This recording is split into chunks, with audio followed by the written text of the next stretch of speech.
a love forbidden, a duty unrelenting, a war that changes everything. The cost of war. The battlefield was silent.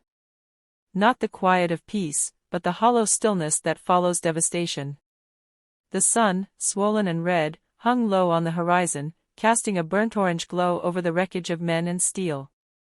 Smoke curled from the remnants of siege towers, their wooden beams reduced to blackened skeletons.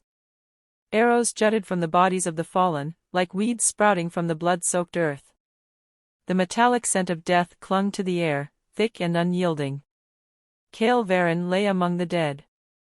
His breathing was shallow, each inhale sending a lance of pain through his ribs. The gash along his side throbbed, warm and sticky with blood. His armor, once polished with the pride of a northern commander, was cracked and dented, a testament to the battle he had fought and lost. The Southern Army had won today. Kael tried to move, but his limbs refused to obey. His vision blurred at the edges, and darkness slithered into his mind like an old friend. He knew what came next. A warrior's death. Then, footsteps. Light, hesitant. They crunched softly against the dirt, weaving between the bodies. Not the heavy march of soldiers looting the dead, nor the cautious tread of scavengers. This was different. A shadow fell over him. Fingers, gentle yet firm, touched his throat. Searching for life. Kael barely had the strength to crack open his eyes, but when he did, he saw her. A woman. She knelt beside him, her dark hair falling over her shoulders in loose waves. Her face, framed by the last light of day, was neither cruel nor afraid. Instead, her deep brown eyes studied him with something unexpected, concern. She was Southern.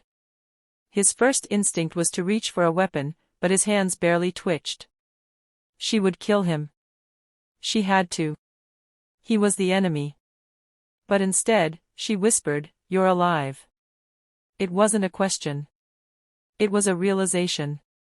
She hesitated, glancing around, as if weighing the risks of what she was about to do. Then, swiftly, "Yet," she said. Her voice was steady, controlled. Not warm, but not unkind either. Kael swallowed, his throat dry. "Where am I?" "My home," she replied. "In the south." His chest tightened.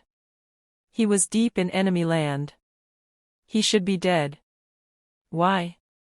The words scraped out of him, rough with disbelief. "Why did you save me?" The woman exhaled, as if she had asked herself the same question 100 times already. "Because I am a healer," she said finally. "And I do not choose who deserves to live." Kael stared at her.